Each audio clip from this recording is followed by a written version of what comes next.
তো হ্যালো বন্ধুরা, তোমরা সবাই কেমন আছো? আশা করি সবাই ভালো আছো। তো তোমরা দেখছো সৌরভ আর্ট, এই দেখতে পাচ্ছ। তোমাদেরকে আজকে একটা দেখাবো গোপাল ঠাকুর কীভাবে চোখ দেওয়া হচ্ছে। তো এটা হচ্ছে আমার বোনের বাড়ির গোপাল, আমার বাড়িতে এসেছিলো, তাই চোখটা ঠিক বোঝা যাচ্ছিল না, তাই আমি চোখটা একটু এঁকে দিচ্ছি। আর এটা বেশি বড় নয়, একটু ছোট সাইজের। তো এই যে দেখতে পাচ্ছ চোখটা পুরো উঠে গেছিলো, তাই আমি ভালো করে এঁকে দিচ্ছি। এটা কিন্তু জল কালারে আঁকলে হবে না, উঠে যাবে, তাই আমি তেল কালার দিয়ে আঁকছি। তেল কালার দিয়ে আঁকলেও কিন্তু এটা 2-3 দিন পরে শুকনো হয়, তাই আমি এঁকে দিচ্ছি। আর ওপরে চুলটাতেও আমি কালার করে দেবো।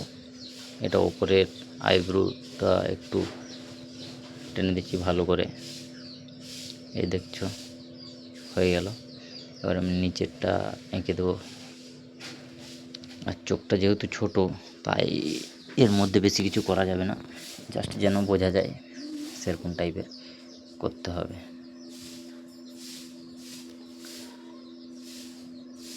দেখতে থাকো, পুরো কাজটাই তোমাদেরকে দেখাবো।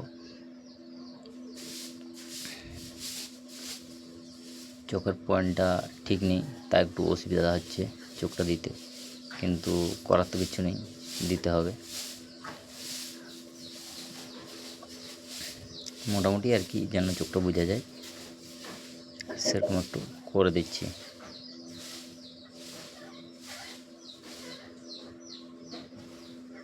ঠাকুরটা অনেকটাই ছোট, তা একটু প্রবলেম হচ্ছে।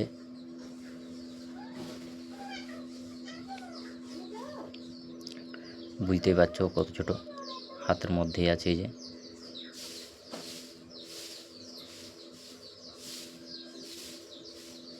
আমি চুলটা কালার করে দিচ্ছি, চুল যেহেতু আছে তাও একটু ভালো করে কালার করে দিচ্ছি।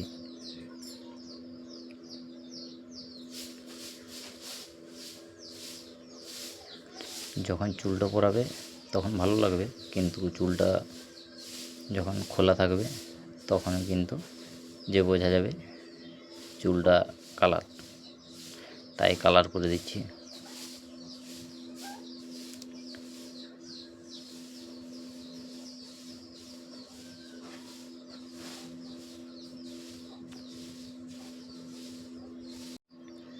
এরপরে লাল কালার করে দেবো ঠোঁটটাতে।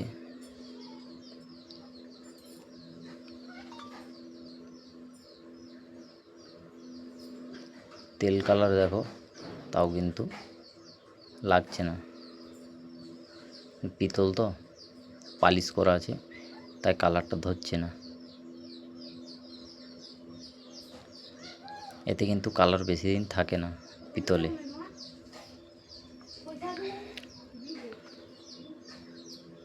এরবারে আমি কিন্তু লাল কালারটা ঠোঁটটাতে দিয়ে দিচ্ছি, দেখতে পাচ্ছ ঠোঁটটাতে কিন্তু কালার করা ছিল না। দেখো আস্তে আস্তে কিন্তু সুন্দর লাগছে।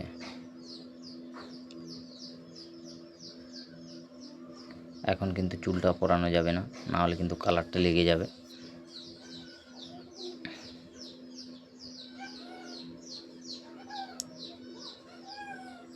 দাগ কেটে দিচ্ছি যাতে বোঝা যায় যে হাতের আঙুলগুলো খুব সুন্দর লাগবে, তা একটু লাল দিয়ে এঁকে দিচ্ছি। নখটাও বের করে দিলাম। তো কেমন হলো জানাবে সবাই।